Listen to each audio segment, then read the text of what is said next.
ओम नमो भगवते वासुदेवाय। ओम नमो भगवते वासुदेवाय। ओम नमो भगवते वासुदेवाय। मुखं करोति वाचालं पंगुं लंघयते गिरिं यत्कृपातमहं वन्दे श्रीगुरुदीनतारिणं परमानन्दमाधवं श्रीचैतन्यमीश्वरम्। नारायणं नमस्कृत्यं नरं चैव नरोत्तमं दैवीं सरस्वतीं व्यासं ततो जयमुदीरयेत्। नष्टप्रायेषु भद्रेषु नित्यं भागवत सेवया भगवति उत्तम श्लोके भक्तिर्भवति नैष्टिकी। हरे कृष्ण कृष्ण कृष्ण हरे हरे, हरे राम राम राम हरे हरे।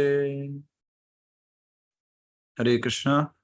एक बार फिर से सभी भक्तों का स्वागत है।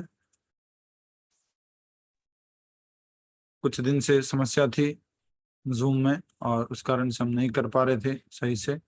आज ठीक से शुरू हो गया है तो हम एक बार थोड़ा सा रिवीजन कर देंगे। जैसा कि आप सब लोग जानते हैं, श्रीमद् भागवतम जो है भगवान का ग्रंथ अवतार है और अभी तक हम तीसरे स्कंद में चल रहे हैं, अर्थात भगवान के दो चरण हमने कर लिए हैं। पहला स्कंद और दूसरा स्कंद जो भगवान के चरण हैं। तीसरा स्कंद जो है भगवान के जंघाएं हैं। एक जंघा के दर्शन कर रहे हैं, हम लीलाओं को हम समझ रहे हैं। और इस श्रीमद् भागवतम सत्र में हमने सर्वप्रथम देखा था भगवत गीता और भागवत में क्या अंतर है, श्रीमद् भागवतम शब्द का अर्थ क्या है, और उसके बाद में अन्य सारी जानकारियां, नैमिषारण्य क्या है, शुक्रताल क्या है, सर्वप्रथम भागवतम किस किस के बीच में हुई, और 1000 वर्षों का जो शौनकादि ऋषियों ने यज्ञ किया। हमारी शुरुआत हुई थी कि 6 प्रश्न पूछे थे शौनकादि ऋषियों ने सूत गोस्वामी जी से। 6 प्रश्न इस प्रकार से थे, किस कार्य में जन सामान्य का कल्याण है, परम कल्याण है। तो दूसरा प्रश्न था, सारे के सारे शास्त्रों का सार क्या है। तीसरा प्रश्न था, भगवान श्री कृष्ण इस धरती पर अवतरित हुए देवकी के गर्भ से, क्या कारण था। चौथा प्रश्न था कि जितने भी भगवान के अवतार हुए हैं और उन्होंने अलग अलग लीलाएं की हैं, खास करके पुरुष अवतार के बारे में जाना है। और पांचवा प्रश्न था भगवान के लीला अवतार, भगवान श्री कृष्ण की लीलाओं के बारे में पूछा है शौनकादि ऋषियों ने। छठे प्रश्न में पूछा था कि जब भगवान श्री कृष्ण इस भौतिक धरती से आध्यात्मिक जगत चले गए हैं तो धर्म ने किसकी शरण ली। इस प्रकार ये 6 प्रश्न थे। फिर हमने देखा कि आगे सूत गोस्वामी जी उनको उत्तर देना प्रारंभ करते हैं, उन ऋषियों के प्रश्न को प्रेज करते हैं, और फिर आगे उत्तर के रूप में उन्होंने बताया कि सारे मनुष्यों का परम कर्तव्य है भगवान की प्रेममयी सेवा। और दूसरा प्रश्न जो था, सारे शास्त्रों का सार क्या है, उसमें बताया कि भगवत भक्ति ही सारे शास्त्रों का सार है। इस प्रकार हम आगे बढ़ते गए और फिर अगले जो अध्याय थे उसमें हमने देखा था कि भागवत के बारे में, भागवत का महत्व के बारे में, भागवत से श्रवण करने से क्या होता है। फिर हमने देखा वेद व्यास जी जो है उदास थे तो वहां पर नारद मुनि पहुंचते हैं और नारद मुनि उनको शिक्षाएं देते हैं, थोड़ा सा डांटते हैं, और नारद मुनि उनको एक विशेष ग्रंथ लिखने के लिए कहते हैं जो भगवान का गुणगान कर सके। नारद मुनि की जीवन गाथा पूरी हमने देखी, जिसमें उनकी माता की मृत्यु हो जाती है जो कि दासी पुत्र थे, और सर्वप्रथम नारद मुनि जो है एक उपबर्हण नाम के गंधर्व थे, उसके बाद में वो दासी पुत्र हुए। उन्होंने भक्ति वेदांत साधुओं का चतुर्मास में संग किया तो वो अगले जीवन में भगवान के भक्त बन गए, शुद्ध भक्त बन गए, नारद मुनि बन गए। इस प्रकार नारद मुनि की हमने कथा सुनी, प्रेमा भक्ति के बारे में जाना। फिर हमने देखा अध्याय 4 में कि ब्रह्मा जी जो थे वो आगे सृष्टि करेंगे और ब्रह्मा जी के रात्रि में सब लोग जो है गर्भोदक्ष विष्णु के शरीर में प्रवेश कर जाते हैं। फिर हमने देखा अश्वत्थामा के बारे में। अश्वत्थामा को दंड दिया गया और उत्तरा के गर्भ में परीक्षित की रक्षा की गई। उनका नाम परीक्षित क्यों पड़ा, उनको विष्णुरात क्यों कहा गया, भगवान विष्णु ने उनको रक्षा किया इसलिए उनको विष्णुरात कहा गया। और परीक्षित इसलिए क्योंकि वो जो है हर व्यक्ति की परीक्षा कर रहे थे और परीक्षा में उनको देख रहे थे क्या ये वही है जिनका मैंने गर्भ में दर्शन किया था। फिर हमने देखा कि कुंती महारानी की प्रार्थनाएं। कुंती महारानी भगवान से प्रार्थना करती है। जब कुंती महारानी देखती है कि भगवान जा रही है छोड़ करके, युधिष्ठिर महाराज ने भी रोका उसके बाद में, फिर भगवान कुछ समय के लिए रुक गए थे, फिर चले जाते हैं। और 7वें अध्याय में हमने देखा कि बताते हैं विदुर जी के बारे में कि विदुर जी को किस प्रकार से उनको इंसल्ट किया और उसके बाद में विदुर जी घर छोड़ करके गृह त्याग करके चले जाते हैं। और फिर वापस जब आते हैं तो हमने देखा कि धृतराष्ट्र को उसके घर से वो क्या करते हैं, वापस संदेश देने के लिए आते हैं। उनका उद्देश्य ये नहीं था कि युद्ध पूरा हो गया है, राज्य हमारे पास आ गया है तो हम थोड़ा जीत लेते हैं, थोड़ा मजे कर लेते हैं, नहीं, उनका उद्देश्य था धृतराष्ट्र को संदेश देना। धृतराष्ट्र को संदेश दिया, उन्होंने बहुत ही कठोर शब्द उपयोग किए थे। फिर धृतराष्ट्र जो है वो भी चले जाते हैं वन में, उत्तर दिशा में, वो भी अपना शरीर त्याग देते हैं। उनकी पत्नी गांधारी भी शरीर त्याग देती है। इस प्रकार से आगे हमने देखा। फिर ब्रह्मा जी की इस बीच में हमने ये भी देखा था कि भगवान श्री कृष्ण चाहते हैं कि युधिष्ठिर महाराज को भीष्मदेव से शिक्षा मिले, भीष्मदेव उनको शिक्षा दे। भीष्मदेव ने सरसैया पर शिक्षाएं दी, भगवान श्री कृष्ण से प्रार्थनाएं की। और उसके बाद हमने देखा कि परीक्षित महाराज का जो है जन्म हुआ और उसके बाद हमने कली का अवतरण देखा। धर्म और धरा जो कि एक गाय और बैल का रूप लिए थे, उनको ये कली पुरुष मार रहा था। परीक्षित महाराज को फिर श्रृंगी ऋषि ने, जो कि सौमिक ऋषि के पुत्र थे, उन्होंने श्राप दिया। उन्होंने श्राप स्वीकार किया। वो गंगा नदी के किनारे बैठ करके अपना सब कुछ त्याग करके वहां ऋषियों से प्रश्न पूछते हैं। और वो 2 प्रश्न बहुत महत्वपूर्ण हैं। वो 2 प्रश्न थे कि सामान्य रूप से हर एक व्यक्ति का परम कर्तव्य क्या है, और दूसरा प्रश्न पूछते हैं कि जो मरणासन है, जिसकी मृत्यु होने वाली है, उसका क्या कर्तव्य है। इस प्रकार से प्रश्न पूछते हैं। उन्होंने उन ऋषियों से भी पूछे। इस बीच में हमने कथा देखी सुखदेव गोस्वामी जी की। सुखदेव गोस्वामी जी अपने माँ के गर्भ में 16 वर्षों तक रहे और पिंगल नाम की उनकी माता जी का नाम था, पिताजी का नाम वेद व्यास जी। और वो अपने घर से जो है पूरा जन्म लेते ही 16 वर्षों के बाद वो निकल जाते हैं। हमने डिटेल में समझा था कि वेद व्यास जी एक बार उनको वापस बुलाते हैं और वेद व्यास जी से वो शिक्षा ग्रहण करते हैं। फिर वो जो है चले जाते हैं गंगा नदी के किनारे पर। बीच में उनको जो है कुछ कन्याएं स्नान करते हुए दिखती हैं, कुछ बच्चे होते हैं, बट वो कन्याएं जो है वो सुखदेव गोस्वामी जी को देख करके अंग को नहीं ढक रहे होते हैं, लेकिन जब वेद व्यास जी वहां से जाते तो उनको देख करके वस्त्र से अपने तन को ढक लेते हैं। इसका कारण भी हमने समझा था। इस प्रकार सुखदेव गोस्वामी जी लगभग जो इतने सारे ऋषि मुनि एकत्रित होते गंगा नदी के किनारे, उनके बीच में पहुंच गए। उनको एक विशेष स्थान दिया गया और वो विशेष स्थान पर बैठे।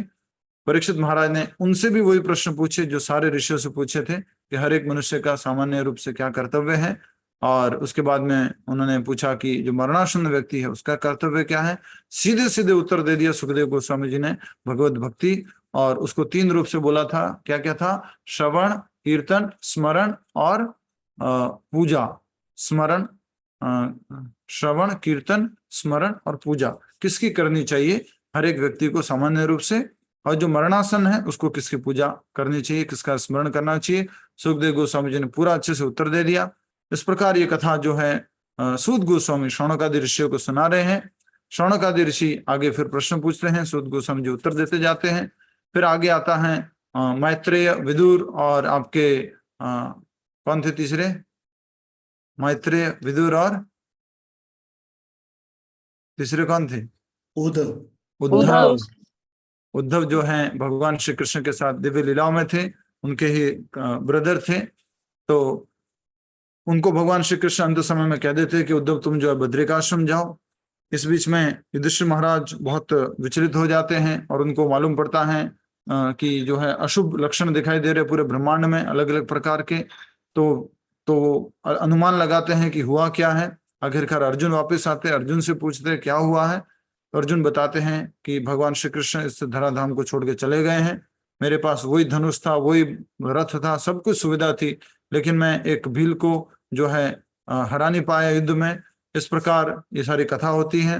फिर भगवान का भौतिक जगत से आध्यात्मिक लोक में जाना, और आध्यात्मिक लोक में जाने से पहले यहाँ पर जो लीला हुई, एक पेड़ के सहारे बैठ करके लेफ्ट पैर को दाएं पैर के ऊपर रख करके बैठे थे भगवान, और फिर तीर चलाया था एक भील ने, फिर वो तीर उनके पैरों में आके लगा था। वहां पर संदेश प्राप्त किया, क्या नाम था इनका, मैत्रेय ऋषि ने उनसे संदेश लिया। उद्धव जी ने भी संदेश लिया था पहले ही। और इस प्रकार जो है मैत्रेय मुनि और विदुर जी के बीच में संवाद चल रहा है। मैत्रेय मुनि से उन्होंने पूछा है भगवान श्री कृष्ण की लीलाओं के बारे में। विदुर जी से भी पूछा था, पर विदुर जी आगे बद्रिकाश्रम जा रहे थे। सॉरी, विदुर जी ने उद्धव जी से भी पूछा था विदुर जी ने उद्धव जी से पूछा था, उद्धव जी जो आगे निकल गए थे।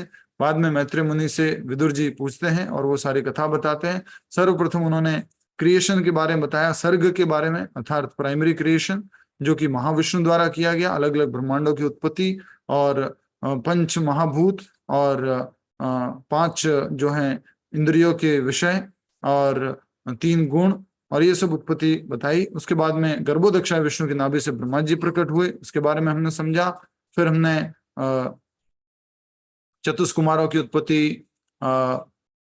शिव जी की उत्पत्ति, 10 ऋषियों की उत्पत्ति, कश्यप मुनि की उत्पत्ति, कर्द मुनि की उत्पत्ति, और इस प्रकार हमने देखा मनु की उत्पत्ति। मनु को फिर जो है एक विशेष सेवा दी गई थी। उससे पहले रक्त वराह के बारे में समझा था, फिर हम श्वेत वराह के बारे में समझा था, और उसके बाद में जो है आगे कथा में हम देख रहे थे ब्रह्मा जी की सृष्टि।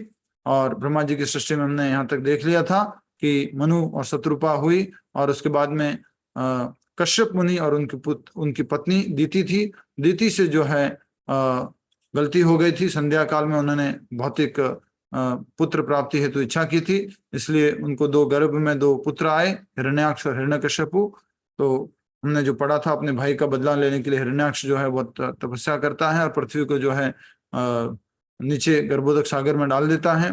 फिर से भगवान प्रकट होते हैं और उस हिरण्याक्ष के साथ लड़ाई होती है, और अंत में लड़ाई की समाप्ति कैसे होती है, याद आया? जोर से कान के नीचे नहीं, यस, हिरण्याक्ष की मृत्यु इस प्रकार से होती है। ब्रह्मा जी, देवता आदि गण सब लोग निवेदन करते हैं कि भगवान बहुत खेल लिए, अब इसको समाप्त करो, ज्यादा मत खेलो। इस तरह से चर्चा होती है। तो बहुत ही सुंदर हमने ये भी छोटा सा रिवीजन देख लिया, थोड़ा सा हमारे मन में रिफ्रेश हो जाएगा। जो भक्त लोग क्लास अटेंड नहीं कर पाए थे या रिकॉर्डिंग हम नहीं कर पाए थे, तो थोड़ा सा आपके मन में रहेगा। अब हम आगे बढ़ रहे हैं आज के इस अध्याय से। आज हम 16वां अध्याय कर रहे हैं। ये 16वां अध्याय, कुछ चीजें आपको मैं मन में पढ़ने के लिए कहूंगा कि थोड़ा सा स्ट्रांग भाषा है, तो आप स्वयं पढ़िएगा, उसके बाद हम आगे बढ़ेंगे, ठीक है? अगर आप कंफर्टेबल है तो पढ़ने के लिए हम पढ़ सकते हैं। ब्रह्मा जी द्वारा शेष सृष्टि की रचना, तीसरे स्कंद में है हम। ब्रह्मा जी द्वारा शेष सृष्टि की रचना, ठीक है? अभी तक हमने हिरण्याक्ष की मृत्यु के बारे में देख लिया था, अब हम आगे देख रहे हैं शेष सृष्टि की रचना। मनु शत्रुपा हो चुके हैं, उनके पुत्र पुत्रियां हो चुकी हैं। पुत्र कौन थे? कौन बताएगा? मनु के पुत्र कौन थे? 2 पुत्र और 3 पुत्रियां। यस, जलपा खैनी माता जी। हरे कृष्ण प्रभु जी। उत्तानपाद और प्रियव्रत और देवहूति, प्रकृति और Akuti. Yes, very nice, Hari बोल। तो इस प्रकार से ये उत्तानपाद के 2 पुत्र और 3 पुत्रियां हुई थी। कश्यप मुनि से हमने समझ लिया, कश्यप मुनि और दीति के संयोग से हिरण्याक्ष और हिरण्यकश्यपु हुए थे। हिरण्याक्ष की मृत्यु हो चुकी थी। अब हम आगे पढ़ रहे हैं। अब विदुर जी के मन में यह सुनने की जिज्ञासा हुई कि ब्रह्मा जी ने प्रजापतियों को जन्म देने के पश्चात जीवों की उत्पत्ति के लिए क्या किया। प्रजापति हो चुके हैं, अब आगे जीवों की उत्पत्ति के लिए ब्रह्मा जी ने क्या किया, विदुर जी के मन में ये इच्छा है। अल्टीमेटली ये कन्वर्सेशन किस किस के बीच में चल रही है, सुखदेव गोस्वामी और परीक्षित महाराज। उसी बात को दोहरान कर रहे हैं सूत गोस्वामी और शौनकादि ऋषि नैमिषारण्य में, और उसी बात को जो हम समझ रहे हैं वो विदुर और मैत्रेय के बीच में संवाद है। तो इस प्रकार से हम देख पा रहे हैं। और अब हम देख रहे हैं कि उत्पत्ति के लिए उन्होंने क्या किया, और साथ ही प्रजापतियों ने अपने पिता के आदेश पर किस प्रकार उत्पत्ति आरंभ की। इस प्रश्न के उत्तर में मैत्रेय ऋषि ने सृष्टि के आरंभ में जीवोत्पत्ति का वर्णन आरंभ किया। अब मैत्रेय मुनि जो है सृष्टि के आरंभ में जीवों की उत्पत्ति कैसे हुई अलग अलग, उसके बारे में वापस चर्चा कर रहे हैं, बता रहे हैं। ध्यान से सुनिए, पढ़िए, और ये पढ़ने का इसमें ज्यादा है, अगले अध्याय से थोड़ा हम समझाएंगे।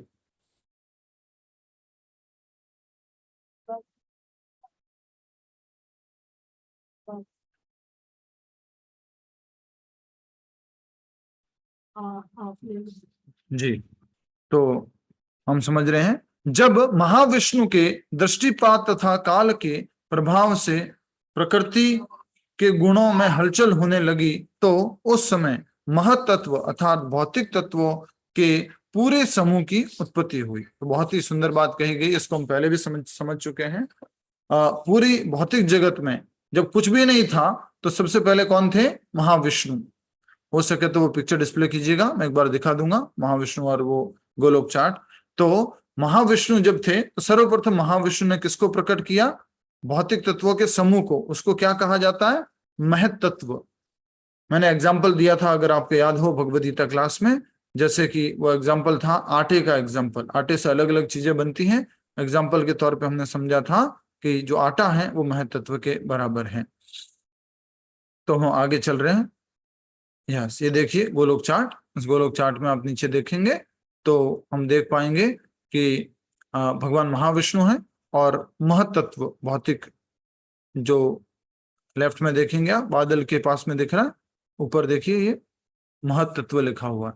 ये बादल सा जो है, ये जो है सब प्रकृति के तीन गुण, सत्व गुण, रजोगुण, तमोगुण, पंच महाभूत, इंद्रिया और इंद्रियों के विषय, ये सब का स्रोत है। अप्रकट अवस्था, तीनों गुणों की अप्रकट अवस्था। ठीक है, थैंक यू। आगे बढ़ते हैं। तो आगे बताया जा रहा है, इस प्रकार तीन प्रकार के मिथ्या अहंकार ने जन्म लिया। मिथ्या अहंकार से पांच स्थूल तत्व, वो कौन कौन से हैं, पृथ्वी, जल, अग्नि, वायु और आकाश। पांच सूक्ष्म तत्व तथा तन मात्राएं, पांच सूक्ष्म तत्व और तथा अथवा तन मात्राएं, दोनों एक ही है। तन मात्रा अगर बोलेंगे या सूक्ष्म तत्व बोलेंगे तो एक ही बात है। वो पांचों इंद्रियों के विषय हो गए। क्या क्या है, शब्द, स्पर्श, रूप, रस और गंध।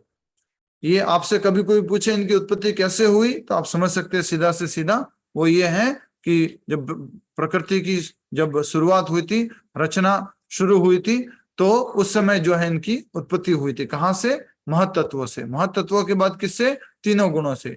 तीनों गुणों के बाद आगे जो है ये इंद्रिया बनी, इंद्रिय विषय बने। ठीक है, पांच ज्ञानेंद्रिया कौन कौन सी हो गई, आंख, कान, नाक, जीवा और त्वचा। जल्दी से एक बार इशारा कर दो, थोड़ी सी डल सी लग रही है क्लास, थोड़ा एक्टिव हो जाओ। आंख, ठीक है, जल्दी से अपना कान पकड़ लो, कान कान कान, ठीक है, ओके, ठीक। तो ये पांच जो है ज्ञान इंद्रिया, आंखें, कान, नाक, जीवा और त्वचा। और पांच कर्मेंद्रिय उत्पन्न हुई। क्या क्या है, ये इंपॉर्टेंट है। कर्मेंद्रिय में हम कई बार गलती कर जाते हैं। वाणी, हाथ, पैर, गूदा और शीशन, अर्थात जननेन्द्रिय और जो है मल इंद्रिय और वाणी, ये पांच जो है कर्मेंद्रिया हुई। भगवान की इन शक्तियों के संगठन से एक चमकदार अंडे की सृष्टि हुई। वह 1000 वर्षों तक कारण सागर के जल के भीतर अचेतन अवस्था में पड़ा रहा। फिर क्या बना, एक अंडा। अंडा कैसे कलर का था, ये स्वर्ण जैसा अंडा था। और इन सृष्टि से ही बना है, पंच महाभूत आदि से बना है ये ब्रह्मांड। फिर हम देखते हैं 1000 वर्षों तक ये कारण सागर में पड़ा रहा। जहां महाविष्णु लेटे हुए हैं वहीं पर ये एक ब्रह्मांड पड़ा रहा। कितने ब्रह्मांड निकलते हैं भगवान महाविष्णु के शरीर से? असीमित, असंख्य। ठीक है। तत्पश्चात भगवान ने गर्भोदक्षाई विष्णु के रूप में अपना विस्तार किया और ब्रह्मांड के भीतर प्रवेश किया। आज के बाद आपसे कोई बोले कि इस्कॉन वाले मन गढ़ंत कहानी बताते हैं तो कृपया करके निवेदन करता हूं ये रेफरेंस दे देना। इस श्लोक संख्या बता देता हूं आपको, श्रीमद् भागवतम के तीसरे स्कंद का 20वां अध्याय चल रहा है। 20वें अध्याय में है ये विष्णु 1 और 2 और 3। हमने तो एक ही विष्णु सुना था, इस्कॉन वालों ने 3-3 बना दिए अपने घर में ही, मतलब मंदिर में 3-3 विष्णु बना दिए और ऐसे ऐसे बोलते रहते लोग। नहीं जी, भागवत में लिखा हुआ है, साफ साफ लिखा हुआ है। तो यहाँ पर ये रेफरेंस दीजिएगा, श्रीमद् भागवतम तीसरा स्कंद 20वां अध्याय।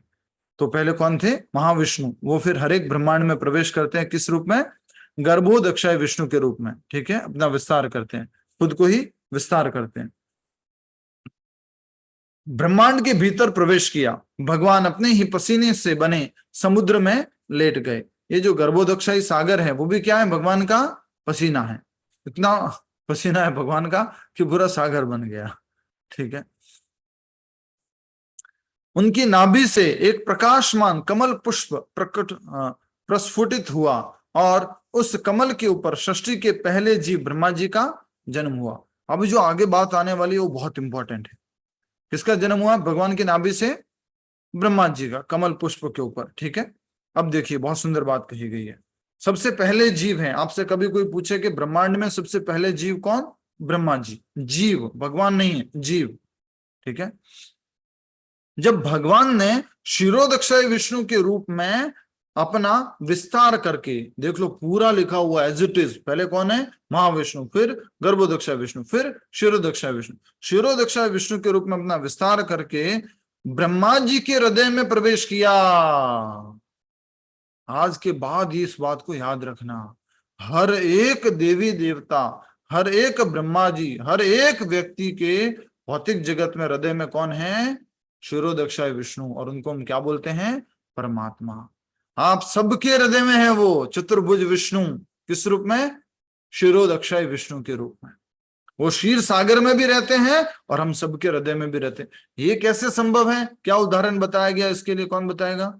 वो क्षीर सागर में भी रहते हैं और हम सबके हृदय में भी रहते हैं। क्या उदाहरण है इसके लिए? कौन बताएंगे? हरे कृष्णा। यस, लक्ष्मी पेंडलिया माता जी, क्या बात है। सभी भक्त लोगों को कहता हूं कि थोड़ा सा बता दिया करो। यस। जैसे लाइट है, लाइट दिखने में एक जगह रहती है लेकिन उसका कांति पूरा कमरा में रोशन थोड़ा थोड़ा करती है। ठीक है, थोड़ा थोड़ा ठीक है। नीपा गांधी माता जी, थोड़ा थोड़ा ठीक है। यस। सूरज का एग्जाम्पल दिया था प्रभु आपने, सूर्य प्रकाश जैसे घर में आता है, यस। मगर सूर्य और सूर्य मतलब सूर्य तो वहां गड़बड़ पे हो है। गया, गड़बड़ हो गया। ठीक है, नेक्स्ट कौन बताएगा? बताइए। हाँ, बिल्कुल सही बताया है। जिनके घर पे बैठे हम, सूर्य जो है वो एक स्थान पर रहता है और जमीन के अंदर हम बहुत सारे अगर पानी के मटके रख देंगे तो सूर्य का प्रतिबिंब हर एक मटके में उतना का उतना ही दिखाई देगा।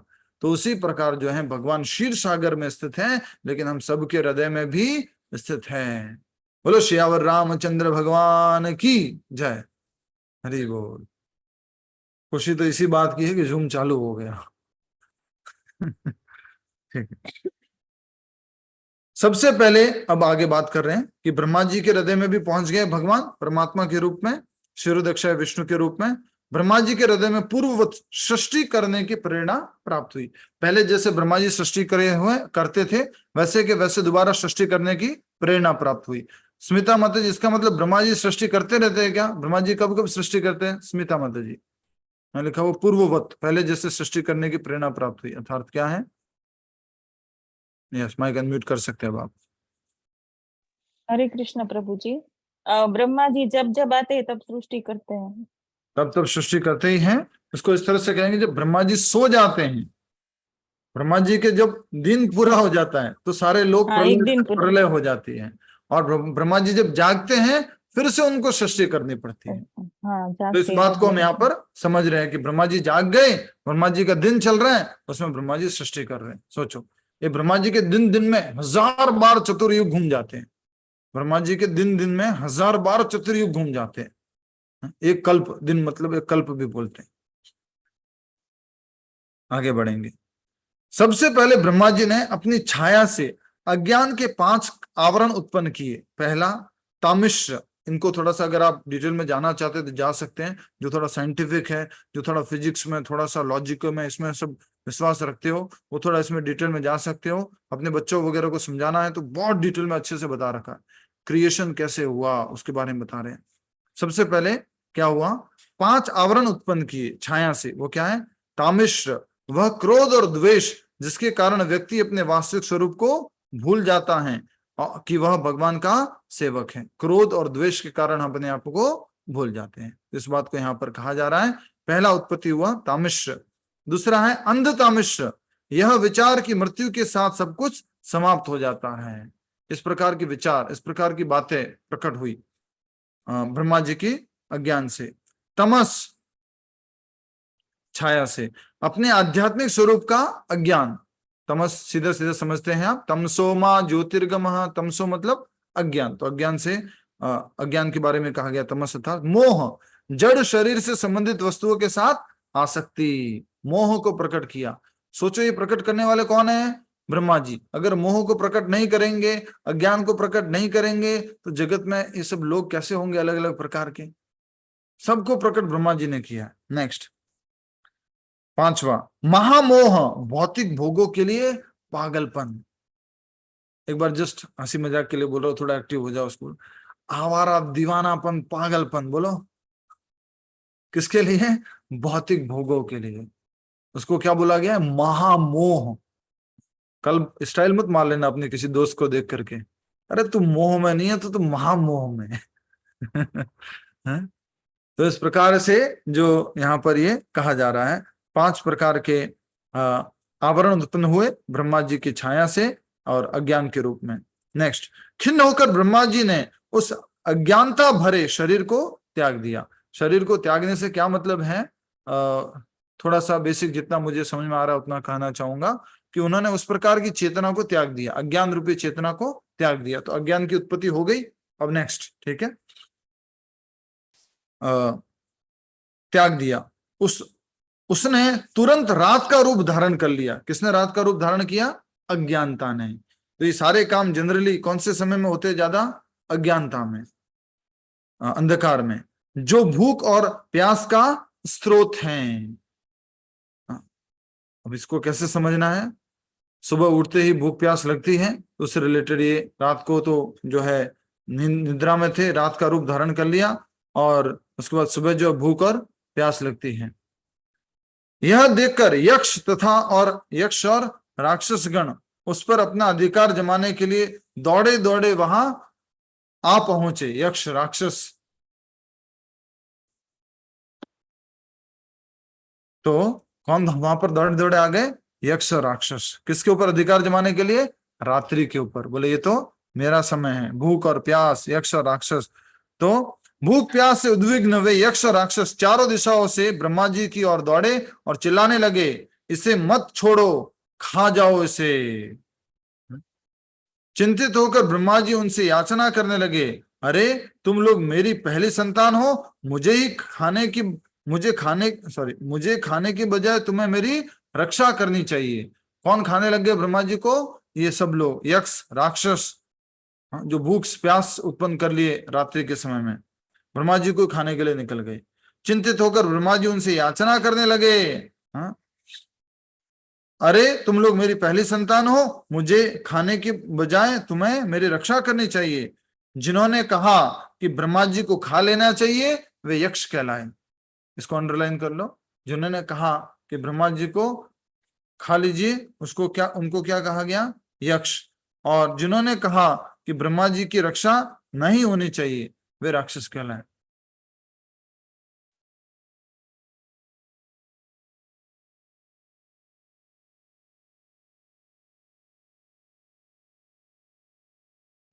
हरे कृष्णा। ठीक है, इसके बाद ब्रह्मा जी ने प्रमुख देवताओं की उत्पत्ति की, जो स्वयं अपने सतोगुण तेज से चमक रहे थे। जब ब्रह्मा जी ने उनके समक्ष दिन के प्रकाशवान रूप को प्रकाशित किया, उन्होंने खेल खेल में उस पर अपना अधिकार जमा लिया। तो देवता किसमें हो गए? ज्ञान में, सतोगुण में। तमस मतलब, तमोगुण मतलब हम गीता में पढ़ चुके हैं, तमोगुण मतलब अज्ञान, तमोगुण मतलब अंधकार, तमोगुण मतलब आलस, प्रमाद। और यहाँ पर उसी को आगे बताया जा रहा है सतोगुण को। सतोगुण मतलब प्रकाश, सतोगुण मतलब ज्ञान, सतोगुण मतलब खुशी। तो उसके लिए फिर बताया जा रहा है कि ब्रह्मा जी ने देवताओं को उत्पन्न किया और देवताओं ने प्रकाश के ऊपर अर्थात सत्वगुण के ऊपर अपना अधिकार जमा लिया। तब ब्रह्मा जी ने अपनी पीठ से असुरों को जन्म दिया। अत्यधिक कामुक होने के कारण वे अपने पिता के साथ संभोग करने के लिए उनकी ओर आने लगे। पहले तो ब्रह्मा जी उनकी मूर्खता पर हंसे, परंतु जब उन्होंने देखा कि वे निर्लज असुर उनका पीछा नहीं छोड़ेंगे, तो वहां से भागकर ब्रह्मा जी ने भगवान विष्णु का आश्रय लिया। यहाँ से आगे जो है मैं नॉन स्टॉप पढ़ते जाऊंगा, इसी तरह का ये तमोगुण का काम का वर्णन है, तो आप सब लोग साथ साथ पढ़ लीजिए, इसमें कुछ समझाने का है नहीं, आगे हम अगले चैप्टर से समझेंगे। ब्रह्मा जी की दुर्दशा सुनकर भगवान ने उन्हें अपने उस निकृष्ट शरीर को त्याग देने की सलाह दी। जो काम का शरीर था उसको त्याग दो। जब ब्रह्मा जी ने उस शरीर अर्थात उस मानसिकता को, यहाँ साफ साफ लिखा हुआ है शरीर अर्थात मानसिकता को त्याग दिया, तो उसने संध्या का रूप ले लिया, जो काम वासनाओं को जागृत करने वाली संधि वेला है। काम से पीड़ित असुरों को वह संध्या एक अति सुंदर स्त्री के रूप में दिखाई दी। उसके पैरों में बंधे नूपुर खन खन कर रहे थे और उनके मदोन्मत आंखें नशे के कारण चौड़ी हो गई थी। उनके नितंब एक महीन वस्त्र से ढके थे, एक दूसरे से सटे होने के कारण उसके स्तन ऊपर उठे हुए थे और उनके बीच कोई रिक्त स्थान नहीं बचा था। उसके होठों पर एक आकर्षक हंसी नाच रही थी और वह चंचल चितवन से असुरों की ओर देख रही थी। उसे देखते ही सब असुरों की विषय वासना भड़क उठी और वे उसकी सुंदरता के गीत गाने लगे। हे सुंदरी, तुम कौन हो? तुम हम काम पीड़ितों के बीच अपने बहुमूल्य यौवन का इस प्रकार प्रदर्शन क्यों कर रही हो? गेंद से खेलते हुए तुमने अपने भावी भंगिमाओं से हमारे मनों को बुरी तरह विचलित कर दिया है। प्रतीत होता है कि तुम्हारे भरे पूरे स्तनों के भार से तुम्हारी छह हरी कमर थक गई है। बुद्धि पर पर्दा पड़े उन असुरों ने संध्या को आकर्षक स्त्री समझकर उसे पकड़ लिया, परंतु वे नहीं जानते थे कि उनका वही हश्र होने वाला है जो अग्नि का आलिंगन करने के लिए उड़ रहे पतंगे का होता है। पतंगा जैसे अग्नि का आलिंगन करना चाहता है। हमने भगवत गीता में पढ़ा था, कौन बताएगा? 5 प्रकार के जीव अपनी एक एक इंद्रिय के कारण मृत्यु को प्राप्त कर लेते हैं। 5 प्रकार के जीव अपने एक एक इंद्रिय के कारण मृत्यु को प्राप्त कर लेते हैं। कौन बताएगा? 5 प्रकार के जीव भगवत गीता में अच्छे से पढ़ा है? चलो ठीक है, कोई बात नहीं। हाँ, मतंगा, पतंगा, कुरंगा, भृंगा, मीना, पंचा अभिरेव पंचा। तो वो क्या था? जो सबसे पहले अगर एग्जांपल लें तो पतंगा क्या होता है? आग की लौ को देख करके आकर्षित होता है। तो आंख के कारण उस आकर्षक आग की लौ को देखता है और उस लौ में आलिंगन करना चाहता है और वो उसको आलिंगन करने के उस समय में उसी में जल करके नष्ट हो जाता है। तो कौन सी इंद्री ने उसको मारा? बोलो, इशारा करके बताओ। पतंगे को कौन सी इंद्री ने मारा? इशारा करो। आंख ने। एक आंख उसकी मृत्यु का कारण बन गई दृष्टि के कारण। उसका विषय क्या था? वो नाचती हुई फ्लेम। सोचो, उसको फ्लेम इतनी आकर्षक लग रही थी, क्या डांस कर रही है ऐसे ऐसे से, थोड़ी सी हवा आती थी तो उसको और आकर्षक लगती थी, मृत्यु हो गई। उसके बाद क्या आता है? हिरण की मृत्यु किस कारण से होती है? जब शिकारी बांसुरी बजाता है, फ्लूट बजाता है, वो उसको सुन के उसमें पागल हो जाती है और सुनने के बाद जो है हिरण उस जाल में फंस जाती है और कान के कारण, श्रवण करने के कारण उसमें फंस गई और उसकी मृत्यु हो गई। हिरण कान से मर गई, वो कान के विषय ध्वनि से। उसके बाद में आता है आपका मीना मतलब मछली की मृत्यु कैसे होती है? मीना प्रजापति जी सुनिए। मछली क्या होता है कि मछली में वो जीव के कारण उसको बढ़िया एक कांटे के ऊपर आटा लगा के दे दो और वो उसको लेने के लिए आती है, खाने के लिए आती है और उसको में फंस जाती है, उसकी मृत्यु हो जाती है। सोचो कितनी पावरफुल इंद्रिया, एक एक इंद्रिय मृत्यु तक लेके जा रही। गीता में भगवान ने बोला है, क्या बोला है? कि अगर एक भी इंद्रिय के पीछे हम चले गए, गए काम से, बोला है भगवान ने। तो ये हो गया आपका मीना। मीना के बाद आता है आपका भृंग। भृंग मतलब भौरा। भौरा किस कारण से चला जाता है? सुगंध के कारण। सुगंध ढूंढता है, फूल में जाता है, फूल ऐसे खुला हुआ होता है, वो उसके अंदर जाता है, और नीचे जाता हूँ, और जाता हूँ, अंदर गया, और शाम होते होते वो बिजी था, वैसे ही उसी सुगंध में बिजी था, रस लेने में बिजी था। शाम होती गई, होती गई, होती गई, होती गई, फूल जो है बंद हो गया, और फूल बंद हो गया तो भौरा मर गया उसमें। किसके पीछे मरा? नाक के पीछे, गंध के पीछे। और फिर आता है हाथी। हाथी के लिए कहा गया है, हाथी जो है जंगल में होता है, तो वो जो शिकारी वगैरह होते हैं वो क्या करते हैं, एक ट्रेंड हथनी रखते हैं। उस हथनी को ट्रेनिंग दी हुई होती है, किधर से जाना है, क्या करना है। वो हथनी हाथी को आकर जस्ट स्पर्श करती है, हाउ आर यू, हरि बोल, इतने में तो वो हाथी जो है पागल हो जाता है, मदोन्मत्त हो जाता है, और हथनी के पीछे भागता है। हथनी आगे भाग रही है, और हथनी को तो मालूम है क्या करना है। सोचो जाल कितना बड़ा है, सब लोग इस जाल में फंस जाते हैं। हथनी को तो मालूम है किधर से निकलना है। हथनी जो है साइड से निकल जाती है, हाथी आगे जो है दिखता नहीं है उसको, हथनी के पीछे सीधा भागता है, वो गड्ढे में गिर जाता है, वो भी शिकारी के उस चंगुल में आ जाता है। तो इस प्रकार ये इंद्रियों के बारे में बताया गया है। तो ये जो काम वासना से पीड़ित अर्थात ये असुर लोग जो थे, वो उस संध्या नामक जो सुंदर स्त्री थी, जो कि ब्रह्मा जी के क्या कह सकते हैं, कामुक शरीर से प्रकट हुई थी, जिसको ब्रह्मा जी ने छोड़ दिया था। तो नेक्स्ट, तब गंभीर हंसी हंसते हुए ब्रह्मा जी ने अपनी कांति से गंधर्वों तथा अप्सराओं को उत्पन्न किया। कहां से? ब्रह्मा जी ने हंसी हंसते हुए। हंसी से कौन उत्पन्न हुए? गंधर्व और अप्सरा। जब उन्होंने चंद्र कांति से युक्त अपना वह शरीर त्यागा, तो विश्वावसु और गंधर्वों ने उसे स्वीकार कर लिया। ठीक है, गंधर्व और विश्वावसु उस चंद्रकांति युक्त शरीर से पैदा हुए। तत्पश्चात ब्रह्मा जी ने अपनी तंद्रा से भूत पिशाचों की सृष्टि की। तंद्रा क्या होती है बोलो, कौन बताएगा? तंद्रा, तंद्रा निद्रा नहीं, तंद्रा निद्रा होती है, थकान। यस, बहुत अच्छा बताया, थकान। ठीक है, निद्रा बोल दिया उर्मिल माता जी, ठीक है माता जी, निद्रा, ठीक है, थकान। तत्पश्चात ब्रह्मा जी ने अपनी तंद्रा से भूत पिशाचों की सृष्टि की। सोचो कौन सृष्टि करता है? आज तक सुना था, क्या सुना था? ब्रह्मा जी सृष्टि करता, विष्णु जी पालन करता, और शिव जी संहार करता। ब्रह्मा जी क्या क्या सृष्टि किए मालूम नहीं, डिटेल में पढ़ लो, अच्छे से पढ़ लो। हाँ?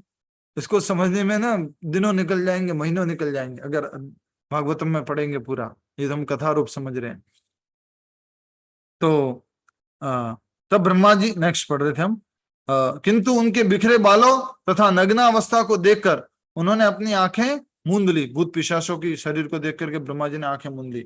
जम्बाई के रूप में त्यागे ब्रह्मा जी के शरीर को उन भूत पिशाचों ने अपना लिया। जम्बाई क्या होती है? करके दिखा दो जी, वाह। ठीक है, तो ये जुम्बाई से किसने प्रकट लिया, कौन जन्म हुआ? उस शरीर को कौन एक्सेप्ट किया? भूत पिशाच। इसी निद्रा के फलस्वरूप व्यक्ति के मुंह से लार निकलने लगी। कई बार सोते सोते क्या हो जाता है? लार निकलती है, लार निकलती है, तो लार प्रकट हुई। ऐसे अशुद्ध अवस्था में लोगों को देखकर ये भूत प्रेत उनके शरीर में प्रवेश कर जाते हैं, और इससे उन लोगों को भूत से ग्रस्त माना जाता है।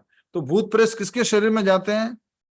जो कमजोर होता है, जो असुचि होता है। असुचि मतलब साफ सुथरा नहीं रहता है, क्लीन नहीं रहता है, उसके शरीर में आसानी से घुस जाते हैं।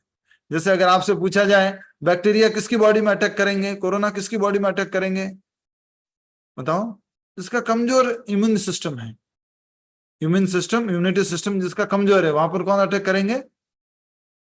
कोरोना वायरस, कोई बीमारी है, उसी प्रकार से कौन अटैक करेंगे? इसलिए बताया जा रहा है भूत प्रेत। तो कई बार बोलते हैं ना, इसको भूत आ गया, इसको भूतनी आ गई, कुछ आ गई, वो उनका शरीर में कुछ अशुद्धियां है, अपवित्रता है, सफाई नहीं है, ध्यान नहीं दिया है, इस कारण से वो प्रवेश कर जाते हैं। नेक्स्ट, तब ब्रह्मा जी ने अपनी नाभि से प्रकट एक अदृश्य रूप द्वारा साध्यों तथा पितरों की रचना की। पितरों ने उस अदृश्य शरीर को अपना लिया और श्राद्ध के अवसर पर इसी अदृश्य शरीर के माध्यम से उन्हें पिंडदान इत्यादि कार्य किए जाते हैं। तो पिंडदान के बारे में भी यहाँ बताया गया है। श्राद्ध के माध्यम से हम उनको पिंडदान करते हैं। ये एक अदृश्य शरीर है जिस माध्यम से वो धरती पर उपस्थित रहते हैं। जब आप भोग वगैरह लगाते हैं, उनको कुछ भगवान को अर्पण किया, वो प्रसाद उनको देते हैं, तो उन तक शक्ति, वो उनकी शक्ति, आध्यात्मिक शक्ति उन तक पहुंचती है। ठीक है। अदृश्य रहने की अपनी शक्ति से ब्रह्मा जी ने सिद्धों तथा विद्याधरों की उत्पत्ति की और उन्हें अपना अंतर्धान नामक रूप प्रदान किया। ब्रह्मा जी इतनी उत्पत्ति क्यों कर रहे हैं? क्योंकि भौतिक जगत में सृष्टि कर रहे हैं वो, और सब जीवों को देना है। यहाँ पर जितने भी लोग भगवान से दूर हुए हैं, यहाँ पर आए हैं भौतिक जगत में, या जो ऊपर ही कभी नहीं गए, वो पहली बार भौतिक जगत में ही हैं, उनको वापस जाना है, तो उन सब के लिए यहाँ पर ब्रह्मा जी रचना कर रहे शरीरों की। ठीक है। विद्याधरों की उत्पत्ति की और उन्हें अपना अंतर्धान नामक रूप प्रदान किया। तत्पश्चात जब ब्रह्मा जी ने जल में अपना प्रतिबिंब देखा, तो उस समय आत्म प्रशंसा करते हुए उन्होंने किन्नरों तथा किम पुरुषों की उत्पत्ति की। ये किन्नर क्या होते हैं? उसके लिए कह सकते हैं आधा पक्षी आधा आदमी। ये किन्नर वो नहीं है, किन्नर शायद इंग्लिश वर्ड होता है वो वाला, जो क्या बोल सकते हैं, ट्रांसजेंडर। हिंदी भी वर्ड है, हिंदी में भी किन्नर बोलते हैं। ठीक है। तो यहाँ किन्नर से क्या मतलब है? पक्षी आधा आदमी। उसे किम पुरुष, किम पुरुष कौन है? आधा शेर और आधा आदमी। उस प्रतिबिंब शरीर को त्यागने पर किन्नरों तथा किम पुरुषों ने उसे अपना लिया। ब्रह्मा जी के जल के प्रतिबिंब को इन्होंने अपना लिया। एक दिन लेटे लेटे ब्रह्मा जी को चिंता होने लगी कि उनके सृष्टि का कार्य ठीक से आगे नहीं बढ़ रहा है। सोचो, रेस्पॉन्सिबिलिटी थी सृष्टि करने की, आगे नहीं बढ़ रहा ढंग से। उस हताश अवस्था में उन्होंने अपना शरीर त्याग दिया और उनके शरीर से गिरे बाल, उनके शरीर से गिरे बाल से सांप की विभिन्न जातियों बदल गए। ब्रह्मा जी के शरीर से जो बाल गिरे वो विभिन्न सांप की जातियों में बदल गए। उनके हाथ पैर सिकोड़कर चलने से भयंकर नागों का जन्म हुआ। देखो, सब जीवों की, ये डार्विन की थ्योरी यहाँ रॉन्ग प्रूव होती है। डार्विन की थ्योरी क्या है? कौन बताएगा? डार्विन की थ्योरी क्या है? कौन बताइए? हाथ खड़ा कीजिए। डार्विन की थ्योरी क्या है? हाथ खड़ा करो please. Vivek Pandit ji, yes, क्या बात है। अनम्यूट कीजिए। अब कर सकते हैं आप अनम्यूट। अनम्यूट कर सकते हैं, मैंने आपको, हाँ प्रभु जी, इवोल्यूशन थ्योरी क्या है? इवोल्यूशन की थ्योरी पहले जानवर बंदरों से इंसान बने, ऐसे करके जो प्रभुपाद जी ने चैलेंज किया था इसको। It is wrong theory. बंदरों से अगर हम मनुष्य बने तो बंदर कैसे जिंदा है? बहुत बढ़िया, बहुत बढ़िया। दिव्या दी चौधरी बताइए। दिव्या जी बताइए। बहुत अच्छा, दिव्या डी चौधरी जी बताइए।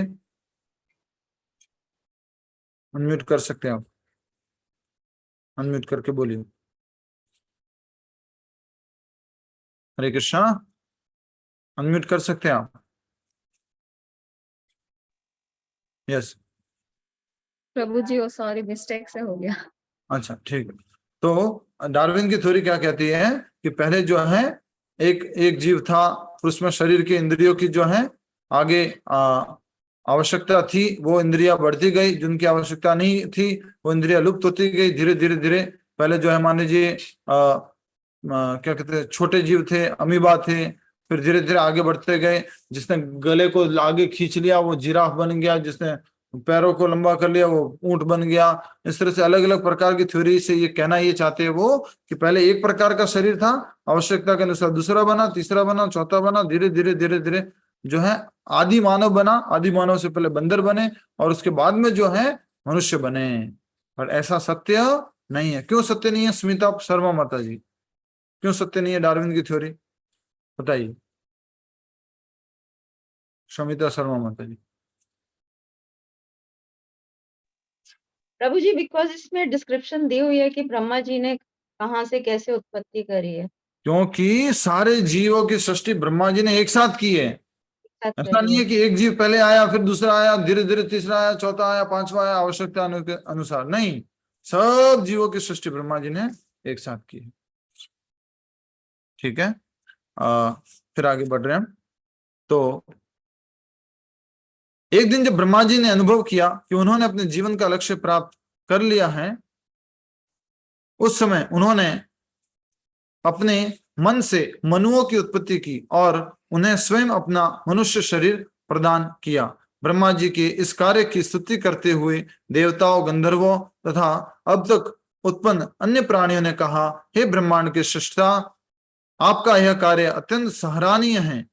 इसके फलस्वरूप मनुष्य समाज में यज्ञ आरंभ होंगे और हमें उसमें अपना यज्ञ भाग मिलने लगा। तो देवता आदि जब सब लोग थे, उन्होंने ब्रह्मा जी को धन्यवाद दिया, खास करके मनुओं की उत्पत्ति करने पर, क्योंकि आगे मनुष्य आगे जाकर क्या करेंगे, यज्ञ आदि करेंगे, तो उसमें हमारा भी कुछ आहुति होगी, वो हमारा भाग होगा। तो इस प्रकार आपने ये अच्छा कार्य किया है, ये धन्यवाद दे रहे हैं। तत्पश्चात ब्रह्मा जी ने ऋषियों की उत्पत्ति की, जिनका कार्य समाज में आध्यात्मिक प्रगति का आदर्श स्थापित करना था। तो ऋषियों का कार्य क्या बताया गया? समाज में आध्यात्मिक प्रगति का आदर्श स्थापित करना। उन्होंने अपने इन प्रत्येक पुत्र को अपने देह का एक भाग दिया और इस प्रकार वे गहन ध्यान, योग सिद्धियों, तपस्या, ज्ञान तथा वैराग्य से युक्त बने। अर्थात क्या है? प्रत्येक शरीर का भाग देने से अर्थ क्या है? अज्ञान दिया, छाया दिया, तमस दिया, ज्ञान दिया, प्रकाश दिया, ये जो अलग अलग भाग थे वो उनको दिया और उससे सृष्टि प्रारंभ हुई और वो जो है गहन ध्यान में हो गए, योग सिद्धि, तपस्या और ज्ञान वैराग्य से युक्त बन गए।